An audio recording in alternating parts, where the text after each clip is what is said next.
સંસ્કૃત એ ભારતની પ્રાચીન ભાષા છે જે દેવો અને વેદની ભાષા તરીકે ઓળખાય છે। આ ભાષાનો વ્યવહારિક ઉપયોગ વધે અને ભાષા ફરી જીવંત અને લોકવ્યાપક બને તે હેતુથી રાજ્ય સરકાર દ્વારા સમગ્ર રાજ્યમાં સંસ્કૃત સપ્તાહની ઉજવણી કરવામાં આવી રહી છે। રાજ્ય સરકાર સંસ્કૃત ભાષાને પ્રોત્સાહન આપવા પ્રતિબદ્ધ છે તેવું અંજારના ધારાસભ્ય ત્રિકમભાઈ છાંગા અને ભુજના ધારાસભ્ય કેશુભાઈ પટેલે ભુજમાં સંસ્કૃત ગૌરવ યાત્રાને પ્રસ્થાન કરતા જણાવ્યું હતું।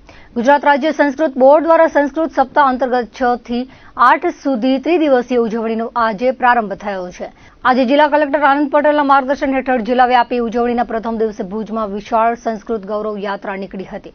જિલ્લા શિક્ષણ અધિકારી સંજય પરમારે વિગત આપતા જણાવ્યું હતું કે જિલ્લા વહીવટી તંત્રના માર્ગદર્શન હેઠળ જિલ્લા શિક્ષણ કચેરી અને જિલ્લા પ્રાથમિક શિક્ષણ કચેરી તથા સ્વૈચ્છિક સંસ્થાઓના સહયોગથી જિલ્લા કક્ષાની ઉજવણીના પ્રારંભે જિલ્લાના પદાધિકારીઓ અધિકારીઓ વિવિધ શૈક્ષણિક સંસ્થાઓના શિક્ષકો વિદ્યાર્થીઓ સહિત અંદાજિત 2500 જેટલા લોકો સંસ્કૃત ગૌરવ યાત્રામાં જોડાયા હતા। ભુજના જ્યુબિલી ગ્રાઉન્ડ સમીપેથી મહાનુભાવોએ સંસ્કૃત ગૌરવ યાત્રાને પ્રસ્થાન કરાવ્યું હતું। તિરંગા સાથે રાષ્ટ્રપ્રેમની ભાવના અને ભારતની પ્રાચીન સંસ્કૃત ભાષાનો સંદેશ વહેતો કરાયો હતો। ભુજના હમીરસર તળાવના કાંઠે વિદ્યાર્થીઓ દ્વારા સાંસ્કૃતિક કૃતિઓ વેશભૂષા સહિતના કાર્યક્રમો રજૂ કર્યા હતા। ત્યારબાદ ભુજના નૂતન સ્વામિનારાયણ મંદિર ખાતે સંસ્કૃત ગૌરવ યાત્રાએ વિરામ લીધો હતો। આ યાત્રામાં પ્રાચીન અને અર્વાચીન સંસ્કૃત સાહિત્યને લગતી વિવિધ કૃતિઓ સાથે સંસ્કૃત ગરબા સંસ્કૃત ગીત સંસ્કૃત પાત્રોની વેશભૂષા વૈદિક સૂત્રો ટેબ્લો સહિત વિવિધ કૃતિઓના પ્રદર્શનને આકર્ષણ જમાવ્યું હતું। તમામ રજૂ થયેલ કૃતિઓને સ્વામિનારાયણ કન્યા વિદ્યા મંદિર મિર્જાપુરના સહયોગથી પ્રમાણપત્ર એનાયત કરી સન્માનિત કરાયા હતા। આ યાત્રાનો મૂળ ઉદ્દેશ્ય દેવ ભાષા અને ભારતીય સંસ્કૃતિના ગૌરવ સમાન સંસ્કૃતનો પ્રચાર અને પ્રસાર કરવાનો રહ્યો હતો। ત્રિદિવસીય ઉજવણીના બીજા દિવસે 7 ઓગસ્ટના સમગ્ર જિલ્લાની વિવિધ કચેરીઓ અને શાળાઓમાં સંસ્કૃત સંભારણા દિવસની ઉજવણી થશે, જે અંતર્ગત સંસ્કૃત વિષયક વિવિધ સ્પર્ધાઓ તથા શુભેચ્છા સંદેશાઓના સંસ્કૃતમાં આપલે કરવામાં આવશે। તૃતીય દિવસે 8 ઓગસ્ટના કચ્છ યુનિવર્સિટી ખાતે સંસ્કૃત સાહિત્ય પ્રદર્શન અને ભગવદ્ ગીતા શ્લોકનું ગાન સહિતની સ્પર્ધા યોજાશે।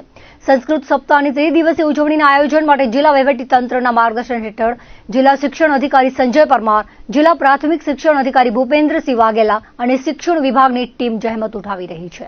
આજે સંસ્કૃત સપ્તાહની રાજ્ય સરકારની પ્રેરણાથી અને જિલ્લા પ્રાથમિક અને માધ્યમિક શિક્ષણ અધિકારી કચેરી દ્વારા આજે સપ્તાહની ઉજવણીના ભાગરૂપે ભુજમાં આજે સંસ્કૃત સપ્તાહના પ્રારંભે એક ખૂબ વિશાળ સંખ્યામાં સંસ્કૃતના વિષય માટે એના અભ્યાસ માટે અને સંસ્કૃતનો વ્યવહારમાં અમલ માટે એક વિશાળ પ્રમાણમાં જ્યુબિલી ગ્રાઉન્ડથી હમીરસર થઈ અને શ્રી સ્વામિનારાયણ મંદિર સુધી રેલીનું આયોજન કરવામાં આવ્યું હતું।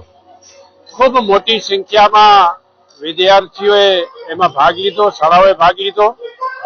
સંસ્કૃત આપણી પ્રાકૃત ભાષા છે, વેદોની ભાષા છે, દેવોની ભાષા છે અને એ ભાષાનું મહત્વ વધે વ્યવહારમાં અને ઉપયોગમાં એના જાગૃતિ માટે રાજ્ય સરકાર અને સરકારના શિક્ષણ વિભાગ દ્વારા જે પખવાડિયું ઉજવવામાં આવી છે સપ્તાહ, એમાં આજે ભુજ મુકામે પણ રેલીનું આયોજન થયું હતું અને ખૂબ મોટી સંખ્યામાં વિદ્યાર્થીઓ ભાગ લીધો હતો। ગુજરાત સરકારના શિક્ષણ વિભાગ દ્વારા અને અમારા સંસ્કૃત બોર્ડ દ્વારા સમગ્ર રાજ્યના અંદર સંસ્કૃતની ગૌરવ યાત્રા એનું આયોજન થયેલું છે।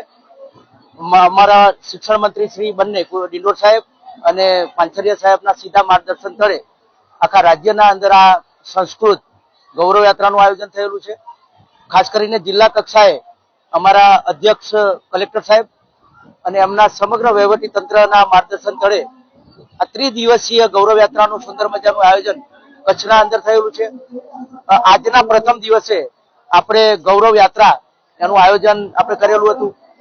એના અંદર થીમ અમારી તિરંગા ઉપર હતી, એટલે તિરંગા યાત્રા પણ અત્યારે માહોલ આપણો છે એટલે તિરંગાની થીમ સાથે લગભગ 2000 કરતા વધુ વિદ્યાર્થીઓ, શિક્ષકો, વાલીઓ સહિતના 2500 જેટલા લોકો આ રેલીના અંદર જોડાયેલા હતા। સુંદર મજાની કૃતિઓ બાળકો દ્વારા રજૂ થઈ, સંસ્કૃતના અંદર સાંસ્કૃતિક કાર્યક્રમો થયા, અલગ અલગ વેશભૂષા થઈ, અમારા જે દીકરીઓએ બેન્ડ પણ પોતાના બેન્ડની પણ કૃતિઓ રજૂ કરી। આ સમગ્ર કાર્યક્રમના અંદર અમારા અંજારના ધારાસભ્ય ત્રિકમભાઈ છાંગા, ભુજના ધારાસભ્ય અમારા કેશુબાપા રજિસ્ટ્રાર શ્રી, કુલપતિ શ્રી, અમારા શિક્ષણ વિભાગના તમામ અધિકારીઓ, સામાજિક આગેવાનો સહિતના તમામ લોકો આ યાત્રામાં જોડાયેલા હતા. ખાસ કરીને યાત્રાની શરૂઆત જ્યુબિલી સર્કલથી શરૂ કરી અને પછી વીડી રોડ થઈ અને આપણે હમીરસર તળાવે ત્યાં ગાડી એક સાંસ્કૃતિક કાર્યક્રમો રજૂ કરી અને આપણું સમાપન સ્વામિનારાયણ મંદિર ખાતે અત્યારે ચાલી રહ્યું છે.